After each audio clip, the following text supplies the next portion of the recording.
to Dr. Arvind Gupta. The dilemma for me is to speak in front of those from whom I have learned how to study Bangladesh. And especially NSSR is here 12 years ago, 14 years ago. It was under his tutelage. It was in this very building that I learned to look at Bangladesh. I don't know whether I have done justice to his expectation. But there was one thing that he told us, he told me at that time. If you can study one country well, then you can study any country and understand any country across the world. I'm extremely humbled and honored to be here. But of course, this is a gathering which is very painful. We are gathering here to discuss an issue which is extremely painful. And I'm glad that you have at least included one Bengali in this panel. And I could have addressed all of you in Bangladesh's Matribhasha also. But there are some who will not understand, and I'll raise the heckles of those who are opposed to the language movement. And therefore, I shall speak in English. And I also want to express my pranam to the Bhikkhu Sangha, members of the Bhikkhu Sangha who are here. And looking at them, seeing their presence here, peculiar situation in Bangladesh that in November, while the Prime Minister of India declared Pali as a classical language, at the same time, in Bangladesh, members of the Bhikkhu Sangha could not observe or celebrate Kathin Chivaradana. So this is the contrast. Those who advise us on how we should handle ourselves and Bangladesh, I think this is one point which shows where we stand today as the Republic of India and the situation in Bangladesh. Former Deputy NSSR, I would also like to add one more name to the name of leaders that you took. It was also Dr. Babasaheb Ambedkar who advocated complete exchange of population. It was Dr. Babasaheb Ambedkar and Dr. Shyama Prasad Mukherjee who had called for a complete exchange of population on the Eastern Front as well. And later on, Dr. Shyama Prasad Mukherjee, Sardar Patel, advocated ceding of territory by Pakistan if it could not take care of its minorities. And in order to gag Dr. Shyama Prasad Mukherjee, the first amendment was brought in so that he could not speak about breaking of Pakistan. I think these are points that we need to recall when we go, because you speak about the unending persecution of minorities. Mon ami François, nous sommes vraiment très heureux. Without getting tired, you have continuously highlighted this issue, and then you've given us an opportunity to speak on this as well. Ambassador Sikri referred to this is the first time that more than 70% Hindus decided that they would stay put in Bangladesh and not leave. And that is why the slogan, Amar Desh, Tomar Desh, Bangladesh, Bangladesh. I think that slogan defines the difference of this movement of resistance in Bangladesh and of the situation this time. I'll very quickly run through because I just have 10 minutes and I'll very quickly run through, but obviously one can go on certain issues. The situation in Bangladesh today, very briefly, they were not satisfied in just burning and gutting Mujib's house. Bulldozers were brought in to destroy 32 Dhanmondi, Sheikh Mujib Bangabandhu's house. These very people also desecrated the war memorial. These very people had opposed the language movement, and these very elements had also supported Pakistan-led genocide in 1971, and they want a minority-free Bangladesh today. So, bulldozing Mujib's house is a message, is a larger message that the ideals of the liberation wars must be completely buried and burned in the soil of Bangladesh. Now, when Dr. Shyama Prasad Mukherjee was calling for the division of Bengal, And he said that he spoke about the creation of Bengal. Many people told him, oh, in Bengal, the Hindus are a sizable minority. They will take care of themselves. But he had answered at that time, he said, it is said that 45% of Bengal's population, comprising nearly 25 million of people, constitute at that time undivided Bengal. Such a large number that no government can possibly crush them. This is nothing but an idle, self deceiving slogan. The Hyderabad state today includes 90% Hindus, but they are groaning under a tyrannical rule which is predominantly communal. It is not the number that matters. What matters is the system of administration under which the people are compelled to live. This was the answer, and I think it is very relevant to what we are discussing today. Dr. Babasaheb Ambedkar, in his resignation letter, in on 10th October 1951, just a year after Jogendranath Mandal came away, could not live in Bangladesh, in East Bengal, mentions there are two grounds which have disturbed our relations with Pakistan. One is Kashmir, and the other is the condition of our people in East Bengal. I felt that we should be more deeply concerned with East Bengal, where condition of our people seems intolerable. Dr. Shyama Prasad Mukherjee resigned on the Nehru-Liaquat Pact, and in 1951, when Dr. Babasaheb Ambedkar resigned, he also gave that as one of the issues. So I just wanted to draw a historic parallel because I think to understand the larger context, it is extremely important. Now I'll very briefly go through. It's very interesting that the 29 million US dollars, the 29 million US dollars given by the Consortium for Elections and Political Process Strengthening was given to Associate Professor Ainul Islam of the Department of Political Science of Dhaka University. He was the director of Micro Governance Research Initiative, 29 million US dollars. And this Micro Governance Research Initiative held 444 programs all across the country with students till September 2022. 10,264 university students across Bangladesh were part of this entire program. And then in January 7th, Applied Democracy Lab was established at the Dhaka University, funded by this organization. And therefore, when President Trump the other day said that 29 million US dollars were given to an organization whose name no one has heard to strengthen Bangladesh's political infrastructure, I think he was on very solid ground.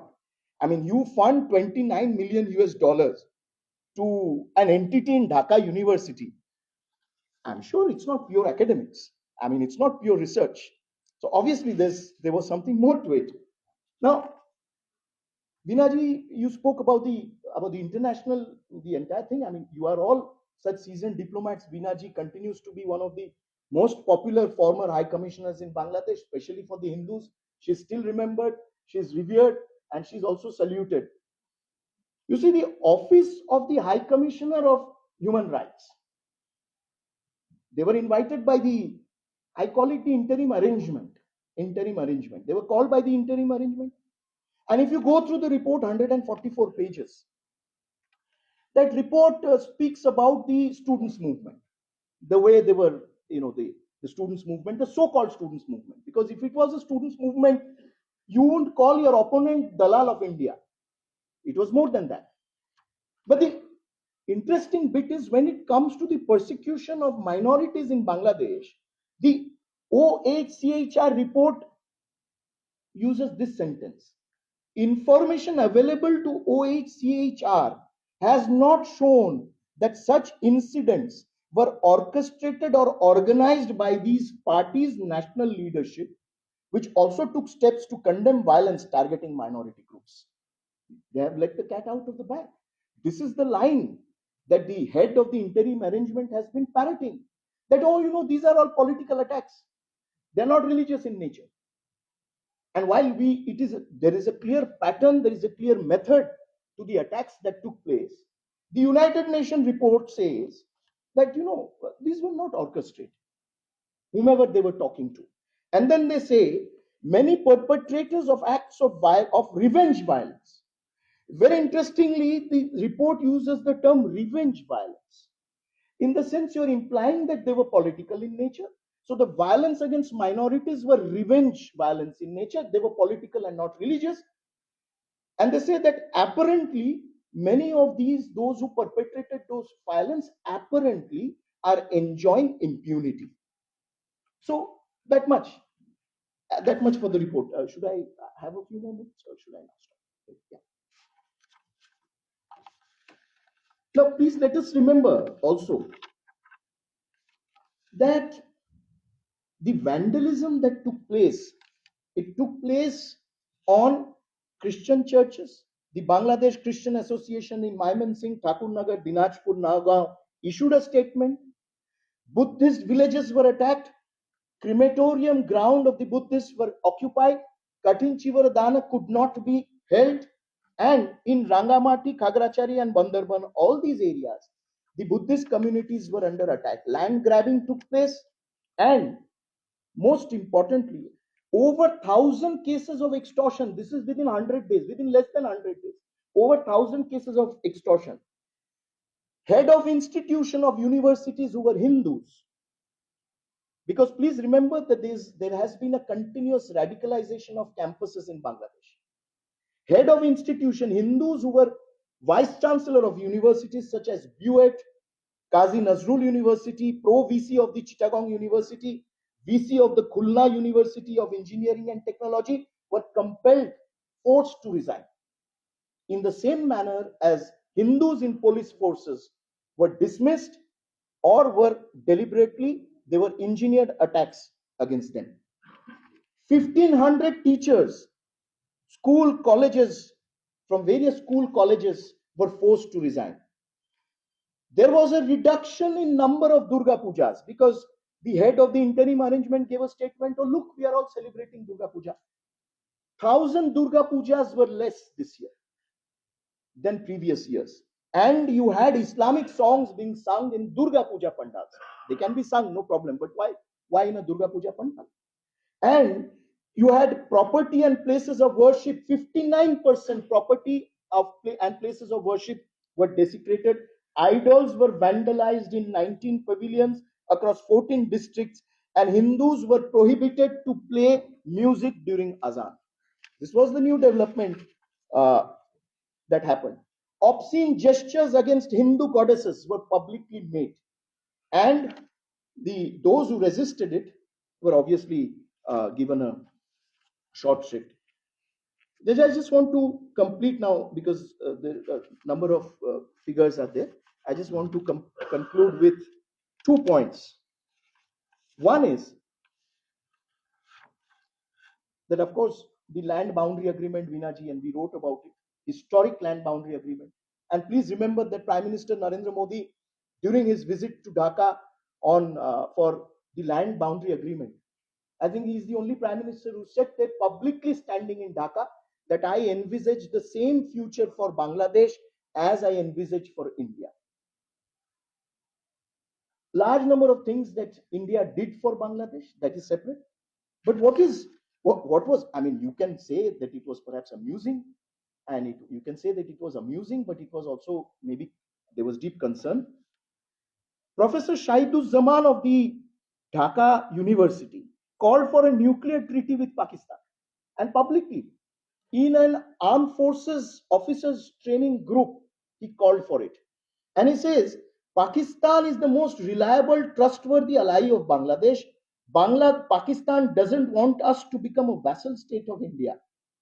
They will do anything to protect us from Indians. This was followed by loud applause. And he clarified, he says, it doesn't mean that we want to manufacture a nuclear bomb.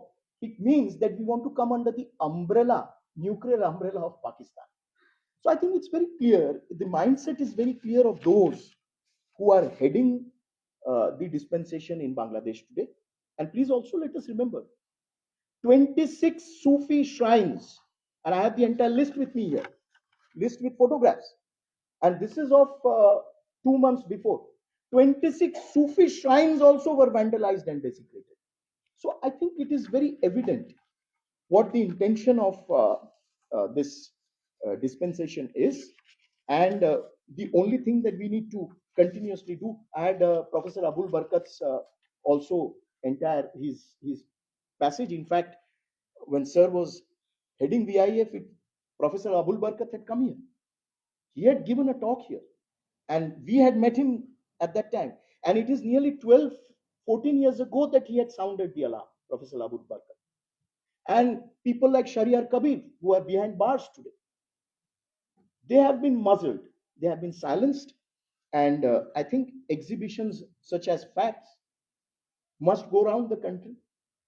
What we can do is to continuously highlight these issues, keep it afloat, because in this country and across, there is a very vocal group which wants us to be silent on this. And in fact, I was surprised. I'll not take the name, obviously. I was surprised just after uh, the coup, the so-called coup.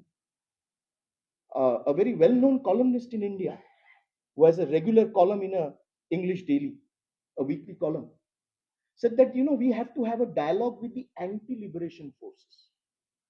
So who are these anti-liberation forces? In 1971, you had to write H and put Ambassador Chandra quoted. I have cited in my book both 1971 and even in 2001 under Khalida Zia's regime. You had Frank Pallone raising this in the US Congress, saying that Hindu houses are marked with H and they are being persecuted. So these are issues. So therefore, even when we make a statement, we have to be very careful, because please understand who are the anti-liberation forces, and then try and understand whether you can at all talk to them or not, whether they want to talk to you or not, because their agendas are very clear. Thank you so much for this opportunity. BIF holding this program only means that this goes across the world and people take note, those who have to take note, and with a very distinguished presence, uh, this is a very meaningful exercise. Thank you so much.